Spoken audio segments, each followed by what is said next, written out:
Thanks to everybody that's jumping into this again. I don't know about you, Todd. I've really enjoyed having these conversations every Thursday morning, and it's actually gotten to be kind of a cool rhythm for us.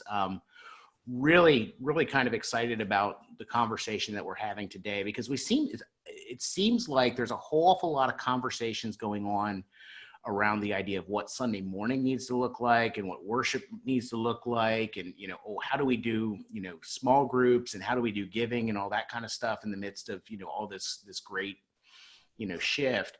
But I think one of the things that I haven't heard nearly enough about is how do we do family ministry well? 4-year-olds aren't going to socially distance. I wonder if it even can be summer if there is no VBS or youth camp or anything like that. And so, we've got some things that are going to happen over the next 90 days, and just be really good to have a conversation about how does family ministry shift. And so this morning, pretty excited by the guests that are joining us. Jessica Bealer is here. She has been leading children's ministry for 19 years. 6 of those are spent overseeing standard systems, staffing, and atmosphere for the children's ministries of Elevation Church.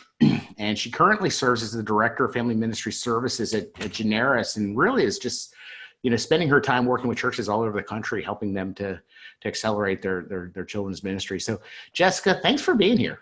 Thanks for having me. It's gonna be fun. Yeah.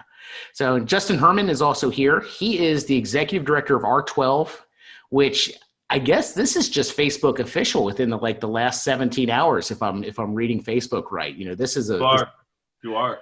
Yeah, this is a new thing. So congratulations on that. R12, it's a Christian nonprofit service organization, works to strengthen father-son, mother-daughter relationships with students in grades 9 through 12. Mm-hmm. But also survived 16 years in student ministry in 2 great churches, both Mariners and Sandals Church, and launched what is probably the most appropriately named podcast ever, which is the Controlled Chaos podcast, which is junior high ministry podcast for youth workers. So Justin, thanks for joining us this morning. Thanks for having me. Yeah, man. And then Caleb Smith is here. Caleb is he's been serving church for almost 20 years. So he did family ministry. He was an executive pastor in a multi-site urban church. And then for the past 17 years, you've been a director at The Great Escape, which is the longest running middle school summer camp in the U.S. I can smell that. I really can. It's thick. It permeates so many things. Yes.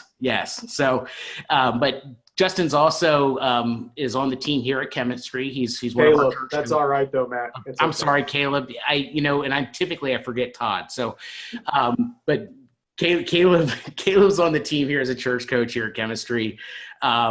He's also the director of residencies and coaching for Converge, which great organization based down here in Orlando. So, Caleb, thanks for correcting me. Yeah, absolutely. That's part of my job as well. Yeah, it is. And then also with us is Todd Rhodes, the aforementioned Todd Rhodes, my partner in crime here at Chemistry. He's the co-founder and is just an all-around swell guy. So Todd, thanks for joining us. Thanks, Matt. So couple housekeeping things, and then I'm going to shut up and we can start talking, family ministry stuff. I get the question all the time, hey, are you recording this? Yes, we are recording this. As long as I don't say anything stupid that should get me fired, we will send this out to everybody that registered probably tomorrow morning. With any links that we talk about, we'll have on there as well. And then last but not least, if you guys got questions, drop them in either the chat or that question, that Q&A button down the bottom, and we'll try to get to them as much as we possibly can. So with that being said, let's just kind of go. Here's where we can start. Okay. The last couple of weeks, we've seen a lot of churches or a lot of states that are starting to relax restrictions, right? Georgia, where Jess is. You went to see. You went to the hair salon last week. So, or the tattoo shop. The tattoo shop. Yeah. Or the bowling alley. You can go to a bowling alley too. Go to the bowling alley too. So so states are starting to relax. Let's talk a little bit about what churches need to be thinking about before they relaunch and start doing in-person kids and student ministries. So Jess, you want to start, and then we'll just see where it goes. Yeah, gosh, there's so much. Before we actually went live, I was kind of telling you all that I feel like right now that we're going to, before we even open our doors, we're going to have to prepare in an extreme fashion, probably more extreme than what feels like it's going to feel radical. Like it's going to be like, do we really need to go to these extreme measures to do this? And what I would just say is you need to think of it like stage makeup. My daughter is a competitive dancer. And so before we head to competition, we're in the bathroom and I'm helping her get her makeup on. She's 12. And so like ruby red, lips and cheeks and dark eyes and fake eyelashes look crazy on a 12-year-old in the bathroom at my house. And then when she gets on stage, it looks lovely under the house lights and it's beautiful and it's perfect.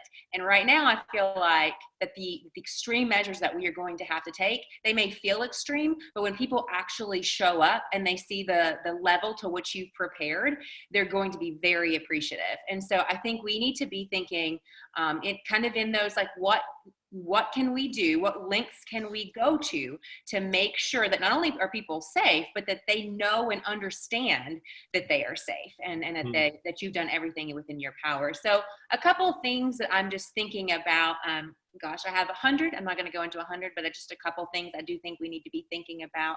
I know many churches are already talking about that they're going to open up without children's ministry and student ministry, but they may just open up and have a service. My church is talking about doing 2 weeks that way and having an actual family, service where there's kid-friendly and student-friendly elements.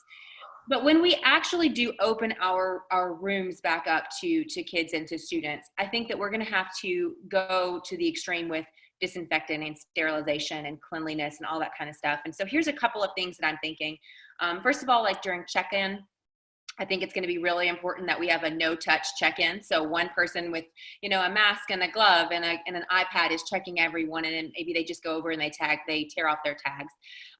I'm typically not a proponent of having a volunteer walk a child to a class, but that, and then bringing them back out. But to limit exposure, that may be something that we want to consider for during the season, so that not, hundreds of people aren't back in those hallways. When it actually gets to the classroom, we're going to have to disinfect that classroom between services. And that means that we're going to have to actually take all of the toys out and bring a new set of toys in that are fully sterilized, or sterilize every single toy that's in there. Every surface, every chair, every handle, every counter, every sink is going to have to be sterilized. And that cleaning solution is going to have to dry. It doesn't actually do its work until it dries, which means it's going to take an extra 3 to 5 minutes, which means all of the children have to be out. We have to clean everything, let it dry before we let another child back in, which means we're probably going to have to put some extra time in between our services, which means we're going to have to adjust our service times. As far as some other things, I'm just thinking as extreme measures is a wellness policy. We all have one. We don't typically pull it out unless there's a rule breaker. Hey, your kid has a runny nose and a temperature. Can you come pick them up? But in this season, we're going to have it posted everywhere. Like it needs to be at every classroom, at the foyer of the main entrance, in the entrance of your children's ministry, entrance of your student ministry. It's going to need to be posted everywhere, not for the rule breakers, but for the ones who need that reassurance, need that, like I can place my trust, my confidence in you. So those are a few things. I mean, there's so many more, but just as far as like those extreme measures that I'm talking about, that's the beginning. That's the tip of the iceberg of what we need to be thinking about. When you're talking about the in-person, my first thought goes to the digital side. For me, it's not going to be a lot of people are going to think, well, okay, this is finally my time to ramp down all the digital stuff I've been doing.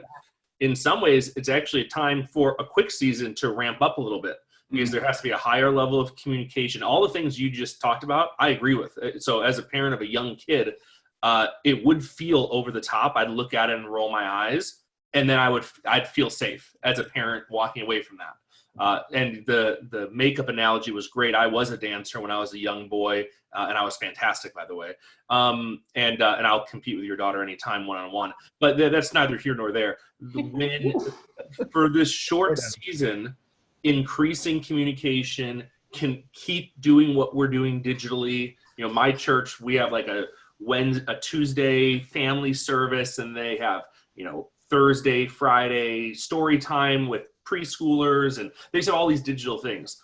Just because we're going to meet in person if you have a digital strategy that you've been, kind of hastily trying to put together and figuring out, don't just drop that, because a lot of families either aren't going to come back right away, which I think is a reality we need to be okay with. It's not an indictment on us as the church. It's a feeling of parents. They want to feel safe, and they still have questions, and they might not be ready yet. So they're going to still consume all that digital, while we need to amp up a little bit for a season the communication side of what that plan is. And the worst thing for any of us to have is to open the doors, a bunch of people come in, and then there is confusion of, okay, wait, what's expected? What are we doing? Like, even some of the points you brought up, which I love, we're going to have things posted, or we're going to have a different way of doing volunteers, or no touch check-in.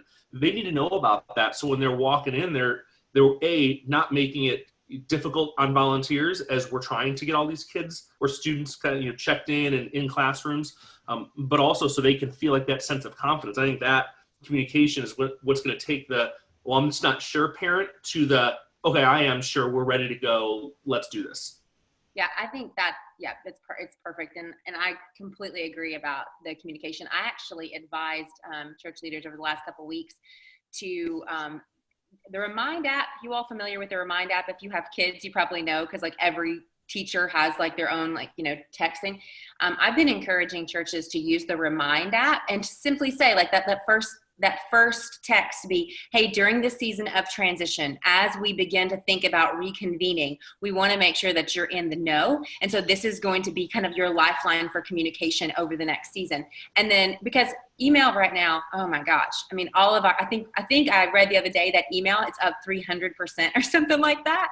And so like, we're all flooded with it. It's not a great method of communication, but we all look at the alerts on our phone. And so if we could go ahead and set them up, in some type of where we can text directly to their phone, they can click a link and then it shares everything that you're saying, Justin. I think that would be a very practical way to do it. But yeah, the communication is key. They won't give us their kids unless they trust us. They're not going to trust us unless we tell them what we're doing. We can't do that unless we communicate. So yeah, it's a great point. And to speak about it some from that, maybe that next level, I'm with you guys that it's like, you got to go to the extremes, right? And a part of that is even thinking about this from the ultimate extreme of is it even best for us to begin to gather in whatever phase 1 and phase 2 look like?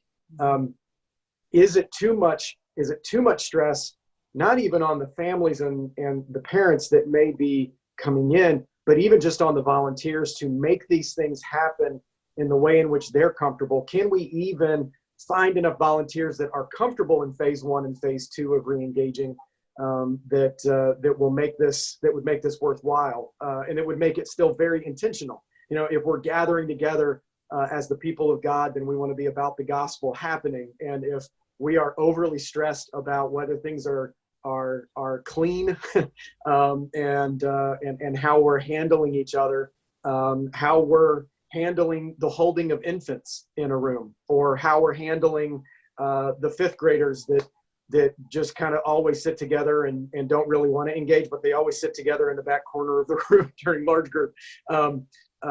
Is that still the best thing to happen within phase 1 and phase 2, which at least for me pushes to all of the ways in which that online presence, Justin, you alluded to this, it's that online presence of continuing those things. What does that actually look like over the summer? I kind of hold to the idea that if school is not in session, if they would still not be holding school, then we probably should lean into that in a lot of our church environments. Yeah, there may be some rural churches and some smaller churches that might be able to work around that some within their context and their culture. But there's so many of us that aren't in that place, and trying to figure out, what does this look like if schools aren't in session? How do we deliver good ministry into the homes without gathering for another 2 to 3 months? I like what you said about the volunteer thing. I think that's the thing that we totally glazed over. A lot of volunteers, they might not want to be a part of this thing yet. What are things you'd say to establish that? Do you survey volunteers? Are we giving every single one of them a phone call? Are we, if we're 5 volunteers away, are we going to call and like really encourage people? Is it totally staff led? So all the staff from all those different departments and I guess I'm talking maybe a larger church context, but we're going to get them in. So, hey, volunteers, we can run on a skeleton crew of volunteers because all the staff members from other departments, life groups and outreach, or, whatever, you're going to be manning the kids ministry area, doing the check-in and doing all this stuff. Like, what's the take on how to assess, do you even have the manpower for this yet? Yeah, I think those are all great questions. And that was actually for Jessica. She's the genius I want to learn from. Oh, no, I'm joking. I'm joking. And Matt, thank you for that response. That's what I was looking for. Thank you. I was joking, Todd. Go ahead. No, that's fine. That's fine. Gonna be great. Yeah, no, I just wanted to go back to something Caleb said. Is I'm wondering how much you guys are looking toward what the school systems are going to be doing. So churches, I think we're going to be on the forefront because everything's starting to open up now. So everybody's kind of looking to the church to see what we're going to do, particularly with kids and family ministries. Schools have a little bit more time. I'm not convinced that all the schools are probably even going to go back in the fall in some areas. So I'm wondering, as you guys are kind of looking at kind of children's and youth and family ministries through the scope. So we have to we have to minister to kids for like an hour. Schools are going to have to do it like all day long. So I really think that what my hunch is that a lot of what happens in schools is going to also be brought into the church as well, as far as how they manage all of this, cleaning and distancing and all of that kind of thing. What are you guys hearing? How important of a factor is what the schools do to what the church should be doing? I think some of that comes into play. I think some of that comes into play even when we talk about like church plants or churches that are mobile. If they're in the school and the school's not opening, they're not going to let them in either. And so a lot of that gets determined in that way. I would still, again, with having been in family ministry, but sitting at an executive pastor level at a little bit of a higher overarching level would be to say, I'm not so sure that we should just hold off until schools have figured out what they are going to do, because that's when I think that's more when the parents, again, if our churches are really about gospel impact into the community and we want non-believers to be engaging in what we're asking our people to continue to invite them to and engage them with, if they're comfortable in what the school is doing, then they're going to be comfortable in how the church reflects that. They'll be more inclined to do that. I'm a little concerned that if the church just goes all in on, we're just going in, we're going to open up everything, but then the schools aren't doing that, then non-believing families may be a lot more hesitant to get connected with the church that's meeting together, if the church isn't trying to mirror that in some way, shape, or form. Part of me just pushes back in this specific vein. Large communities like Riverside County, where I live, or LA County, we have huge school districts. They're going to make their own decisions, and they have a lot of funds to figure it out. But for a lot of communities, if you have a church that is on the leading edge of things in the community, if you have people in your church who are experts who are able to speak into stuff, if you're able to get a round table of really smart people, and then you're able to offer the school some solutions that maybe you've created because you put the time into it, there's this really cool handoff that can take place. I don't think it's just hard for me to in every case just look to the public school and they're going to give the answer. I think there's a reversal that can take place of how we can offer answers, because there's a lot of crossover. There's uniqueness there where there's symmetry. We can offer solutions. We can take solutions from them.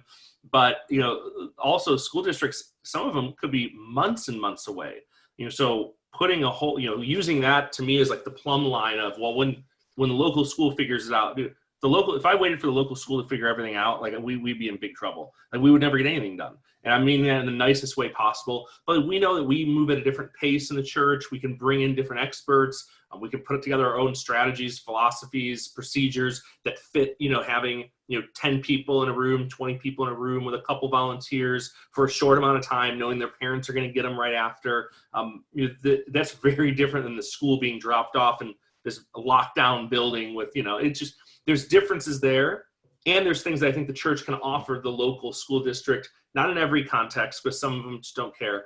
But in a lot of them, they'd probably be pretty interested in what some of those solutions look like. Yeah. I would just say that I think that even more so than school, we're going to have to look at like what the social norms are at that moment and in that time. I have a church that I'm working with right now that I'm not going to even say what state or whatever, but they made the decision to continue to meet in the parking lot. So it was a drive-in, but this entire time they've never called out services. But what was happening is people were getting out of their cars, they were congregating, they were talking, that kind of thing. It ended up splashed all over the media, and it did some pretty tough, it created some pretty tough circumstances for the senior pastor, and it left a bad taste in the mouth of the community. And so I know, having been, I was at Elevation for a really long time, having been in the media quite frequently and having to deal with that type of thing, it's not fun, and it can actually be very distracting to your ministry, and it can actually set you back. And so I think, yeah, we need to pay attention to schools, but I also just think we need to be looking around at like what our society, what our culture, in our town or in our community is, and we're going to have to read that and make those decisions. I do want to just say this though. Safety comes before Jesus. And so if you aren't, especially, all the time, like if we can't ensure that a child is going to be safe, then a parent's not even going to give us the opportunity to disciple or to mentor, and care for a child. So safety comes before Jesus. So we have to keep that in mind. And I would just say, if you are not certain that you can keep a child safe, whether because of budget limitations, space limitations, whatever it may be, if you're not certain you can keep them safe, it's probably too soon to open your doors. Mm. So look, I want to talk about masks for a second.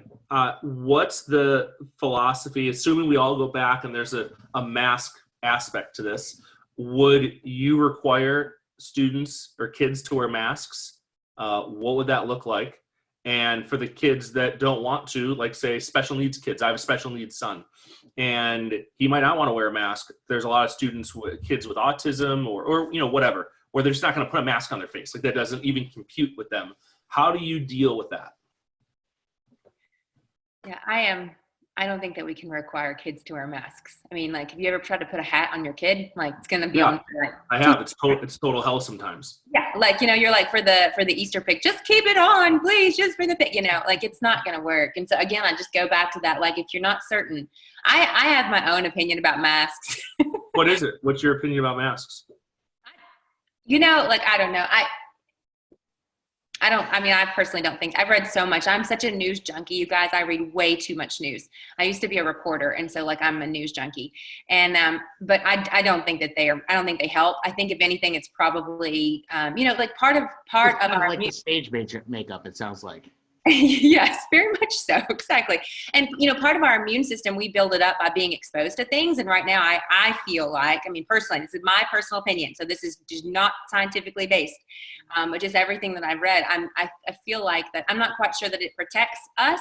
I just know for me personally, I move my mask around all the time, which means I'm touching my face more. And so I'm in CVS yesterday doing something. I had my mask on and my mask was itching. And so I was moving it all around after I'd just been touching things. I just don't know if they work personally. I don't know if they accomplish what we want them to accomplish, but I definitely know that children are not going to be wearing masks in children's ministry. And so again, if we're not comfortable with that, then, if a parent says, my child wants to, or I want my child to, we can say, that's fine.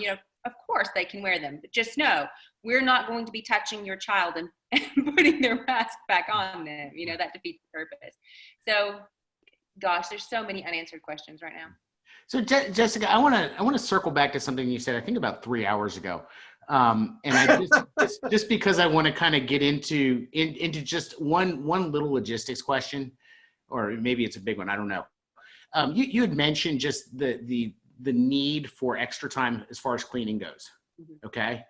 As part of this stage it's going full circle, stage makeup. Hey, but you kind of mentioned that. Now, I was an executive pastor. I was a youth guy. If you put me in with kids ministry, the whole church was going to burn down. And so that was a bad idea, right? A lot of the people that are listening to this right now, our executive pastors or lead pastors, are not necessarily, aware of what that looks like.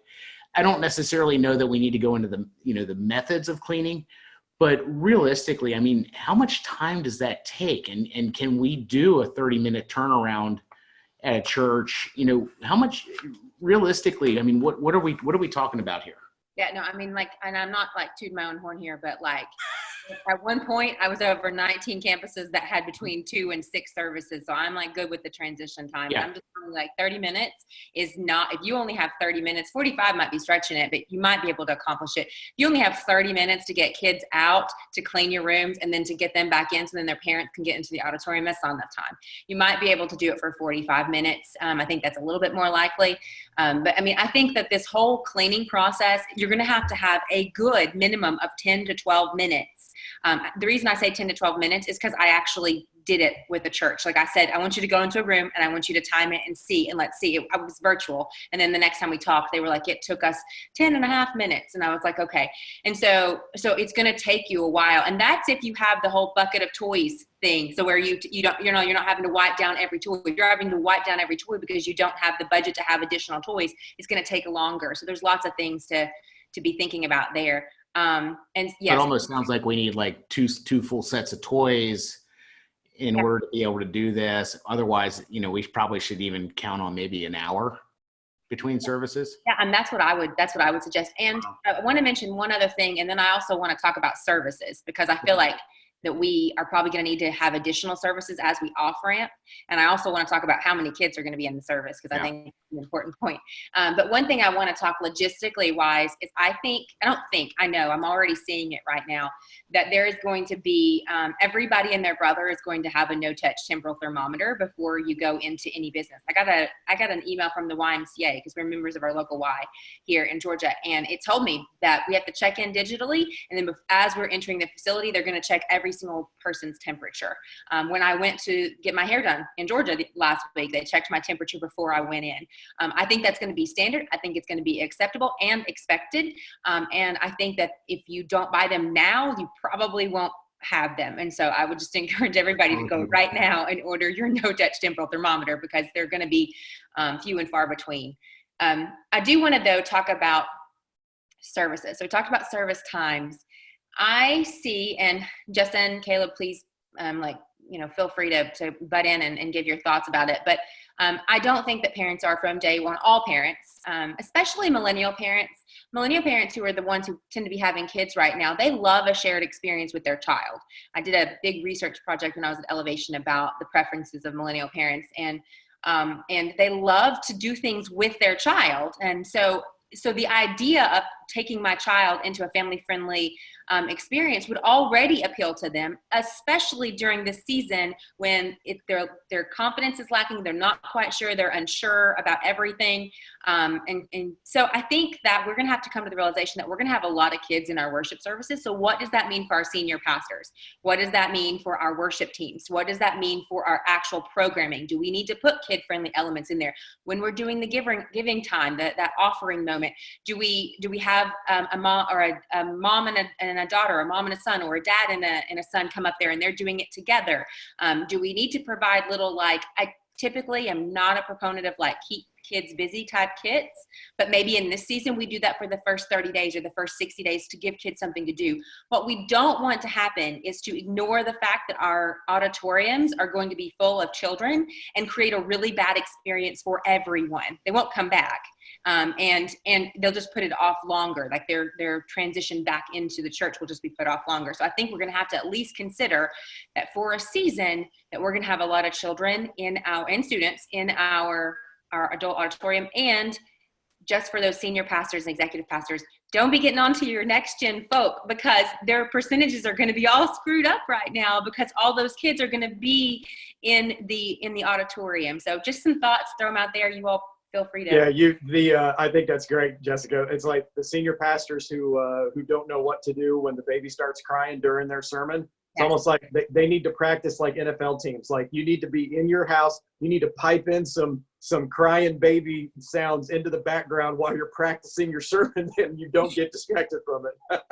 I think that's great though, because I completely agree with you, and I think it potentially, for many churches, doesn't matter size, doesn't matter anything. If your church is really big on getting kids into kids ministry, and they now are going to be in the worship services more often than not, it actually may begin to shift what things are for your church for the long term, not just this short little time frame. You could see families begin to really enjoy having their kids sit with them a lot more.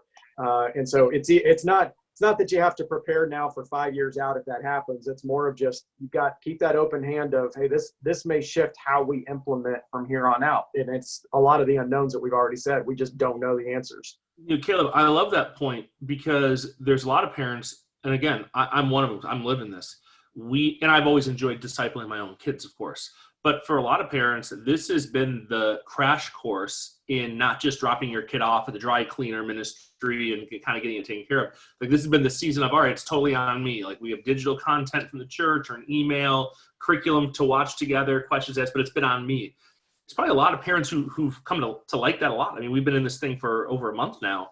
There's probably a lot of families and parents who are like, man, I feel like I can do this. Like, they feel a higher level of confidence to be able to have spiritual conversations and lead spiritual discussions and answer Bible questions as they come up through, there's all the same great stuff a wonderful volunteer does. Again, maybe we've always sent the curriculum home, or the printed off the sheet and parents kind of look at it and whatever. I think they're going to take that more seriously now. Now, this is just I think they're going to be excited to get an email with details like this. I think the experiences we create for the home, like, do this project, like, for us, every week came with doing something on a temple, and then now build one with pillows and chairs and blankets. And it was just a fun home activity. Parents are going to want to keep that going. They're not going to want to just go back to drop them off and get a sheet of paper.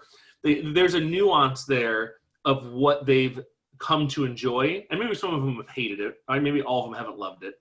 But I think a lot of them have. Mm-hmm. And there's a nuance there of how we, again, unpack that future. That if it doesn't include that, they'll probably be bummed about it. And I think it's missing a whole generation of what could be these highly involved discipleship parents who want to take spiritual responsibility. Jessica, I know you're involved with Orange, shows Frank. That's to me, that it feels like this is the once in a lifetime opportunity to really give parents that vision of what it looks like to have them be the spiritual leaders of their household. I love that. I love it. Go ahead, Jessica. You had something.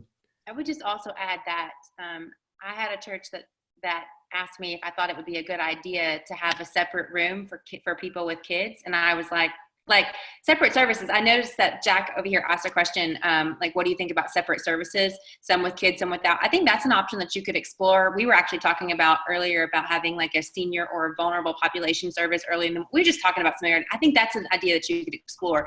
What I don't want is to all of the people with kids to end up somewhere else, because then it feels like they're isolated, like we don't want you to bother.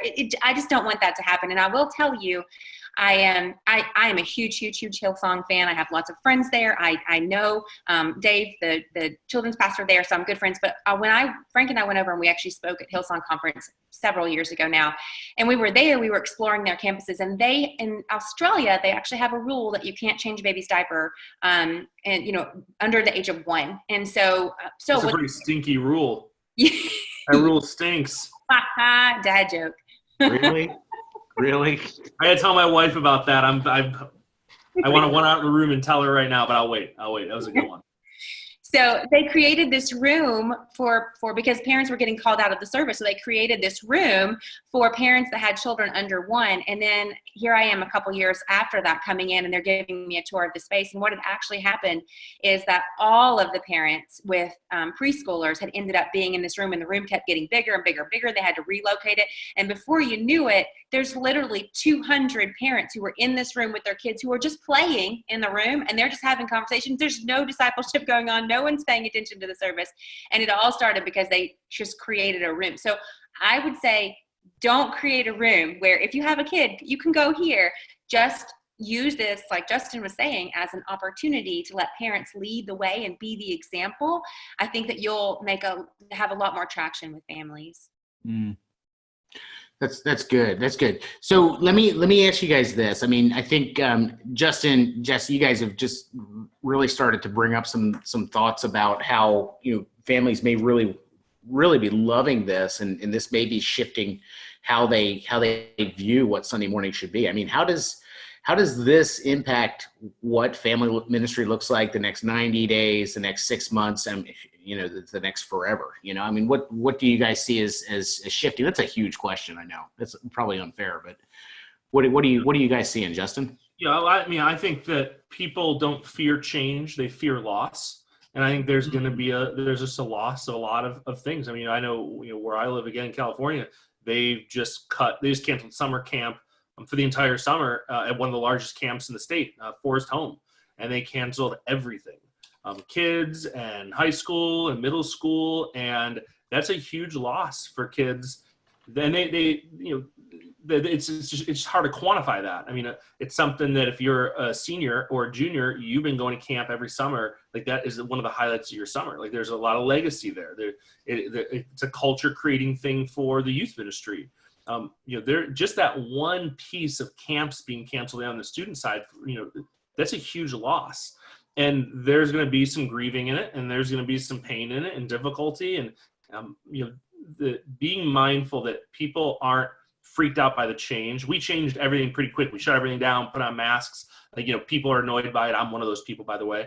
Can't wait for the surf to open back up in California. We have a terrible governor here. He's just the worst. So hopefully it happens soon, but we'll see.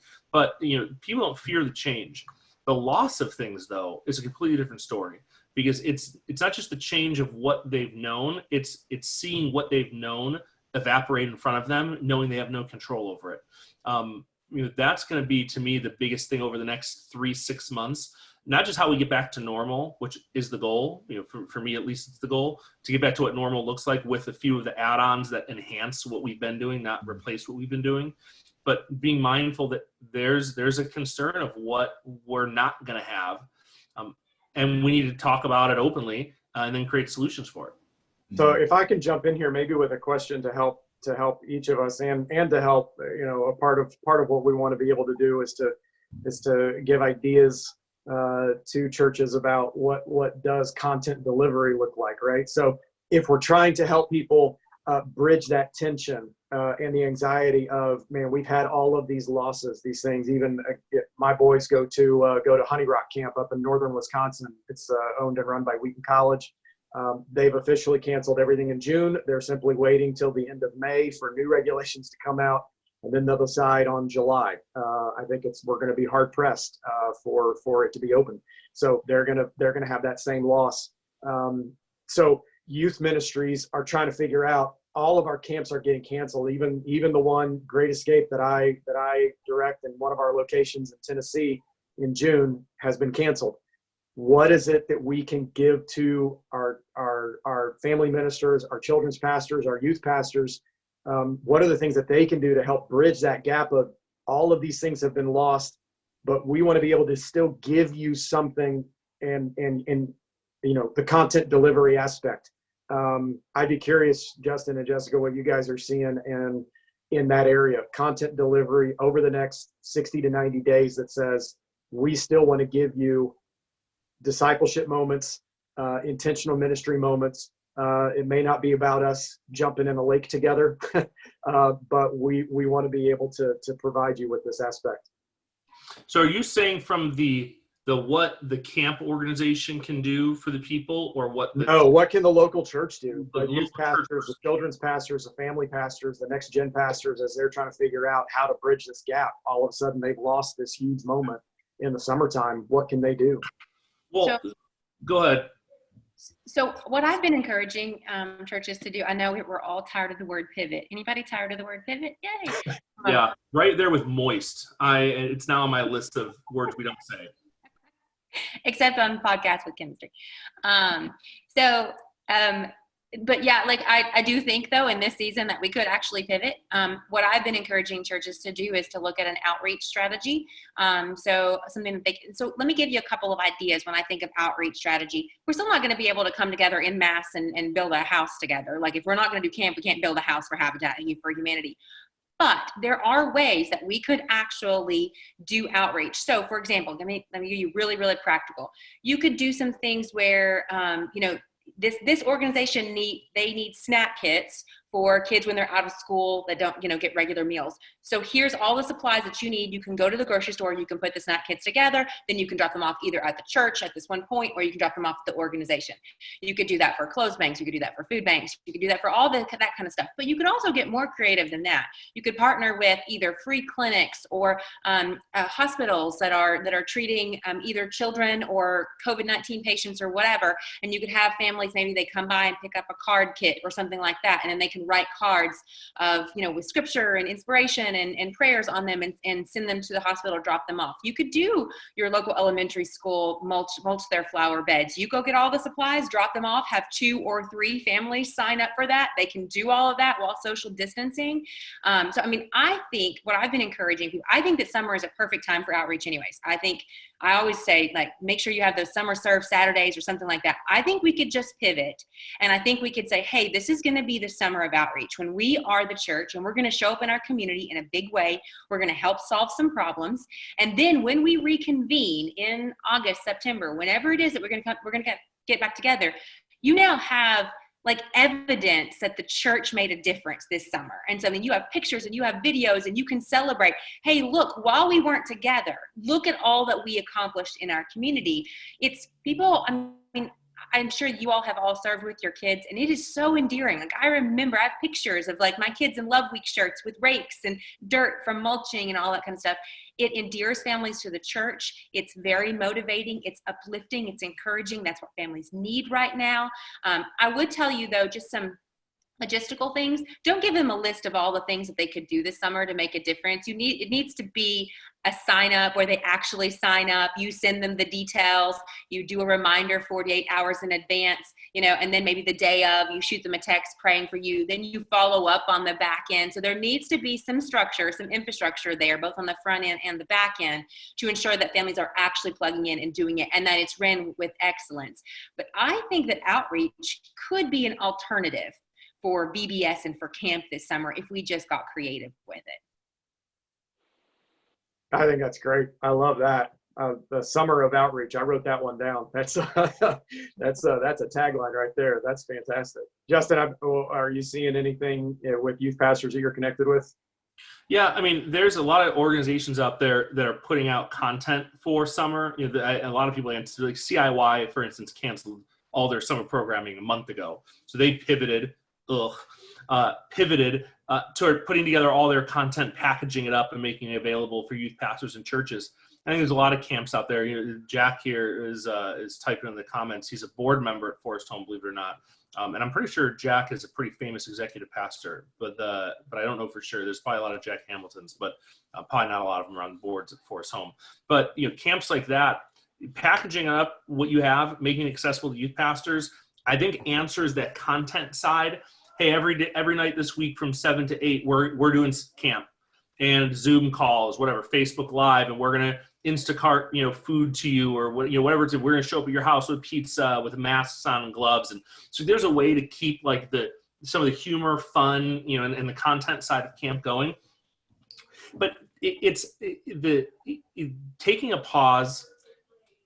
Camp is not going to be like what it was. It's not blobs and all. It's not cabin time. So let's just move away from that. It's a time to double down on the things that hopefully we've been doing. Postcards to kids, phone calls, invest in lawn signs that you can drive to their house and put a lawn sign around their lawn. Hey, Mariners Youth Ministry loves you and thinks you're great. Whatever it is. Take a photo of this and share it, and you could win something for free. And it just, those types of very organic, very personal touch, analog solutions, we need to double down on those things as we're continuing to go in the season, because it's not over yet. For us, we're still on lockdown right now. It totally sucks. And June is right around the corner, which is when everyone would start going to camp. I think it's not having a whole conversation with my team or volunteers over Zoom about okay, how are we going to recreate the camp experience? That is a lost cause to me. There's no recreating the camp experience. I've been to many, many camps. A lot of you guys have too. There's just no recreating it. Getting them away from distractions, no cell phones, the whole camp experience right now would be built around being on technology when we try and remove technology when it comes to camp. Doubling down on those relational things, we can get even more creative with how we do relational ministry during this time. That's where I put all my chips. A thing like CIY, they'll give you content. Orange has some stuff. Here's talks, here's videos, here's question, whatever. Give it to parents and post online, whatever. The things that they're going to come out of this and remember is not going to be, oh my gosh, it really, summer camp, it just felt the same. Instead of the blob, I did a bath like Frank, and we had oil, the salts everywhere, and that's a little bit of a throwback. A lot of people don't know what I'm talking about. But the point is that they're not going to look back and say, oh my gosh, it really was just like camp. Maybe we never need to go to camp again. It's just not going to be that. Well, Justin, what I love that you're describing is something that is just it's been implanted into my brain by Todd. I appreciated Todd's blog from this past Monday that said that this is a season of pivoting where it's not just platform leaders. Platform leaders have to pivot to be pastors. We've got to raise our game in those shepherding skills that are a part of ministry that haven't completely been sidelined, but they've definitely in a number of places kind of been pushed away. We wanted somebody who can really bring it from the front and bring the energy. But we as the people of God need to be about really encouraging our leaders in their pastoring and shepherding skills. And that's really what you're talking about is being in people's lives and being more creative and how to be in people's lives rather than just trying to take them somewhere and let the blob in the lake do it for them. Yeah.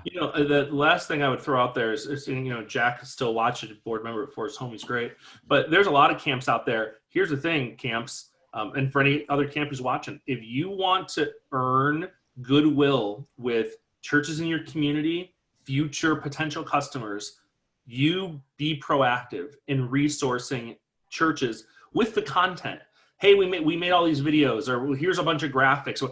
Here, it's yours. You can have it. It's no need for. We're not going to save it to next summer. Here, use it now. That's going to earn a lot of goodwill because you've now just taken a weight. Bring in speakers. So most camps have speakers lined up. Bring in some speakers. Bring in the Marcos and the Doug Fields and the whoever's. Do recorded talks. Send all that out to people for free. This is I heard Mark Cuban talk about this. That how organizations treat their people right now is going to define their brand for the next 10 years. Yep. I mean, this is everything. So if you want to, and by the way, there's a lot of small camps are going to survive this because they're really small, kind of mom and pop shop camps that own their own property.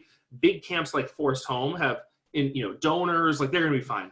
Those middle camps, a lot of them, like this is going to be the end of the story for them. Like they're sitting there freaked out. There's probably a lot of those large camps that are going to come in and, like Spring Hill has 4 campuses around the country. They're going to come in and, Hume Lake has different campuses. Those medium-sized camps are probably going to be bought up by bigger camps. Like it might seem weird now, but it's probably going to happen. And again, it's how are you creating the brand of your camp in a community that provides and offers that goodwill vision for the church, the Big C church. I think it's going to be something that we'll look back on in 2 months from now or 3 months from now and be able to point out the camps that, man, they did really great in certain communities and the ones that just, we're going to save everything for next year. Oh yeah, by the way, there's no refunds and don't call us, we'll call you. It's not going to work. Yeah, I think that's really, really good insight. And I think that's something that actually extends to what we as the capital C church need to be thinking through as well during this season, right?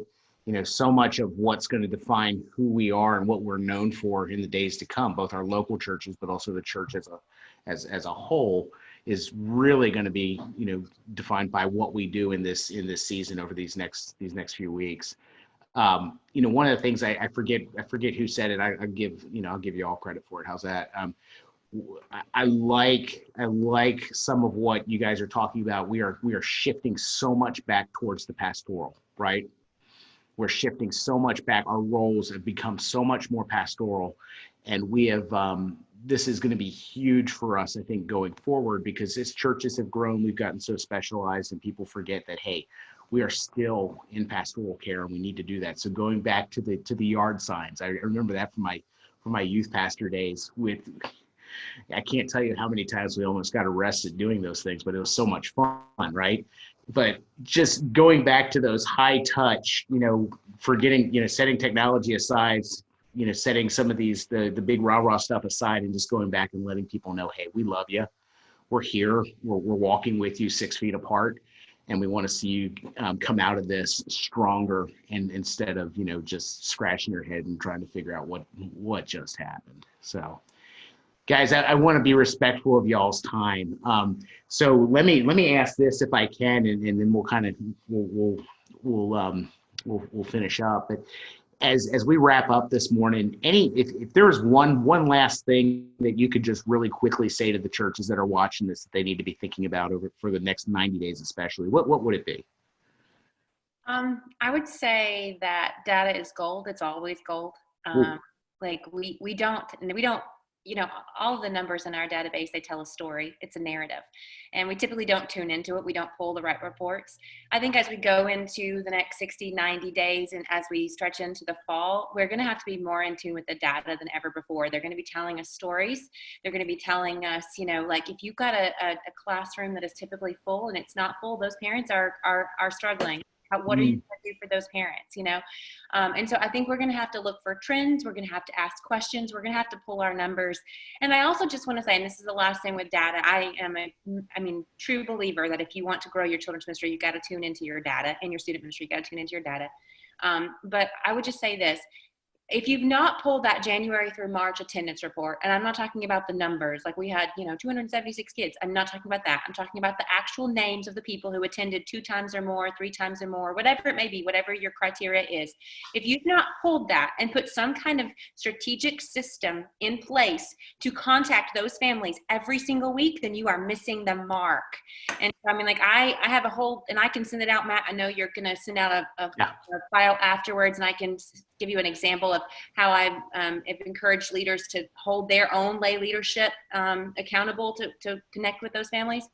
But in addition, with that one report, it's going to be crucial whenever you do reconvene, whether that be in August or September or October or July or whatever it may be. That very first month, you're going to need to pull that same report, and you're going to need to get the names of those people who came, and you're going to have to cross-reference it with that January through March report, and you're going to have to see who didn't come back, and you're going to have to personally reach out to every single one of those. We want no child left behind, no family falling through the cracks.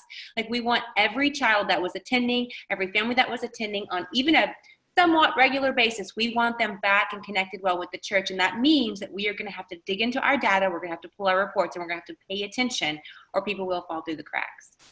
Preach. Preach.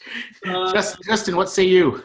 My last thing, maybe it's somewhat off, but maybe it's some ways on. I would say churches just keep being the representative of who you are. You don't need to get overly political about it. If you don't typically share, publicly your opinions on things that are happening in local government or national government, don't feel you need to now. And if you're a church that does, feel free to keep leading in that way. And that's what fits for your community. Great. But don't feel a pressure to speak about something or make a statement about something or to do something to be countercultural to everything that's happening right now. Everyone's annoyed by this, and things will go back to normal eventually. But the church's role does not need to be something that it hasn't been, at least for your church. I know a church in California here, they've already said, we want to start meeting, and we're going to start meeting soon, regardless of what the governor says or not. Now that fits for that community because that's the kind of church that they've always been, kind of just, Enneagram 8 leader who's just, bucking the system. And I like that a lot. I used to work there. It's called Sandals. But a lot of churches, they're going to go with the flow, and that's totally cool too. Do not feel like you have to be a church that you're not, or change your whole leadership system and the way you interact with the local government, local community because of this. It would cause more problems than it'll solve. Trust me. That's great. That's great. Caleb, what do you got? Yeah. As much as I want to talk about, keep having faith in Jesus, keep trusting how the Spirit's working in this season. I think when it comes to family ministries, when it comes to kids, students, parents, the key word over the next who knows how long is patience. Be patient with with any of them. Be patient with the kids, be patient with the students. I mean, you think you've had to have been patient in the past, you're going to have to be even more patient with people as we move forward, because some people are going to walk in one week and they're going to be completely fine, and they're just going to let their kids go whenever you reopen, and then they're going to walk in 2 weeks later and maybe they read something, maybe they experienced something that was close to them and someone getting sick, and all of a sudden their patience level has dropped significantly because they have all of these outside things that are now affecting them. Just be patient with people, and through that comes out even what Jessica's mentioned on the intentionality. All of that, when it marries together, is a beautiful thing. But let's lean into the Spirit on the peace that passes all understanding and the patience that comes with that. And we'll continue to lead our communities well. That's great. That's great. Thank you guys so much. I want to, before we wrap up, I just kind of want to let everybody know about a couple things that are coming up. First, next week, we're going to continue this reopening conversation. Tim Cole and Greg Atkinson are going to be joining us. We're going to talk a little bit about, what we need to think through from the facility perspective, but also the first impressions perspective of reopening the church, and kind of build on some of what we learned here today. So love for you to be able to join us. It's chemistrystaffing.com/virtual if you want to register and get reminded. The other thing is we've been launching these virtual strategy labs that Tim Nations has been leading for the chemistry team. We've got the ones that are up and running. Churches are just loving the ability to gain momentum through this season instead of come out of this season and try to figure out where to go next. And so these are all tuition optional. We understand that some churches are struggling right now. So if money's the issue, money should not be the issue for this. We are getting ready to launch the next one. We've got a couple spots left, and really going to be focusing on two critical areas in this next round. And that's going to be digital engagement pathways, and then the models that we're going to use to reopen. So I think it's going to be really, really impactful for the churches that have the opportunity to take part in this. You can learn more at chemistrystaffing.com/labs. So thank you guys again. Jess, Justin, Caleb, thank you for your time today. Thank you everybody for hanging out this morning and being a part of this. And we'll send out the recording link and everything else that we talked about today once the recording finishes loading up. So thank you guys. Thanks for having us. Thanks. This was great. Later. See y'all.